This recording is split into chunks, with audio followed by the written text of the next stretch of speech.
اللهم صل وسلم وبارك على سيدنا محمد. تعالوا نعمل مع بعض السجق. هنجيب نص كيلو كده سجق بلدي. الاول هننزل بيه بمعلقه سمنه كده اهوت. ممكن تشوحيه كده اهوت وبعد كده تقطعيه، وانا بحب بصراحه هو سليم، ما بحبوش مقطع. لو انت عايزه تقطعيه بعد ما تشوحيه بتقطعيه عشان ما يتفكش منك، ما ينفعش تقطعيه في الاول. هنشوح السجق كده اهوت بمعلقه السمنه، وهو كده كده بينزل يعني جزء من يعني ماده دهنيه معاكم.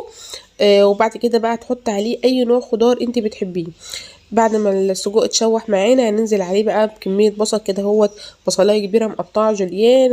هننزل كمان، ده بصل اخضر كان عندي، ومفيش بصل اخضر ممكن تنزلي ببصلايه عاديه. وبعد كده هننزل بفلفل، ممكن تحطي فلفل الوان.